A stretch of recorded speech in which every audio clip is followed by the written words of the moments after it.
Hello बच्चों।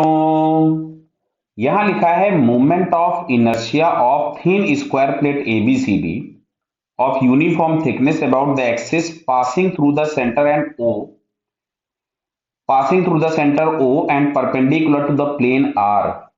Uniform thickness about, हाँ ठीक है।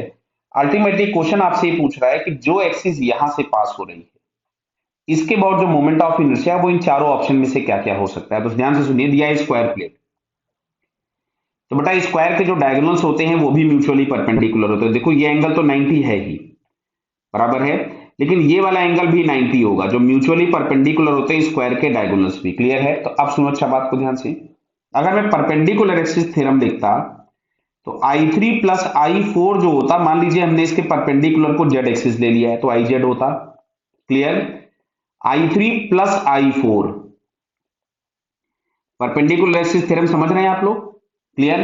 कि प्लेन में एग्जिस्ट कोई भी दो एक्सिस जो म्यूचुअली परपेंडिकुलर हैं उनके अबाउट मोमेंट ऑफ इनर्शिया का सम उस थर्ड एक्सिस के बराबर होता है जो कि प्लेन के परपेंडिकुलर है और उन दोनों के इंटरसेक्शन से पास होती है। क्लियर? तो यहां से बच्चा एक रिलेशन हमको और मिल जाएगा, I1 प्लस I2 बराबर भी IZ ही होगा। क्यों? ये वन एक्सिस और ये जो टू एक्सिस है ये भी म्यूचुअली परपेंडिकुलर है और इनके सेंटर से जो पास हो रही है एक्सिस वो वापस से जेड एक्सिस है। क्या क्लियर हुआ? अब देखो दूसरी नेक्स्ट चीज सुनो। मोमेंट ऑफ इनर्शिया मास पे डिपेंडेंट होता है और डिस्ट्रीब्यूशन ऑफ मास पे डिपेंडेंट होता है। अगर किन्हीं भी दो एक्सिस के about mass equally as well as symmetrically distributed अगर है तो उन दोनों एक्सिस के about moment of inertia same होगा। तो ध्यान से देखो, क्या दिख रहा है? जैसा मास वन के अबाउट है वैसा ही टू के अबाउट है, तो I1 और I2 भी बराबर हो गए। तो यहाँ पे क्या I1 और I2 बराबर कर देंगे तो क्या हम इसको IZ अपॉन 2 लिख सकते थे? सिमिलरली यहां से देखिए, अच्छा क्या ये आपको फोर्थ एक्सिस और थर्ड एक्सिस के अबाउट भी mass equally as well as symmetrically distributed दिख रहा है? तो क्या इसको मैं 2I3 बराबर IZ लिख सकता था, मतलब I3 बराबर वापस से मैं लिख सकता था IZ/2। तो यहां से हमको एक रिलेशन मिला, I1 बराबर I2 बराबर I3 बराबर I4। फिलहाल तो ये चारों मोमेंट ऑफ इनर्शिया आपस में बराबर हो गए। क्या क्लियर हो गई बात? क्यों?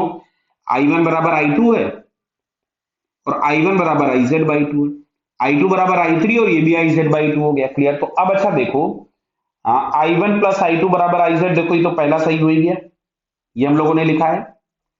I3 प्लस I4 बराबर IZ, ये भी सही हो गया। नेक्स्ट लिखा है I1 प्लस I3, तो होगा भाई। क्यों? सुनो इधर, इस अब ये सब बराबर हो गए तो इस वाले I2 की जगह पे अगर मैं I3 प्लेस कर दूं तो कोई बुराई है क्या?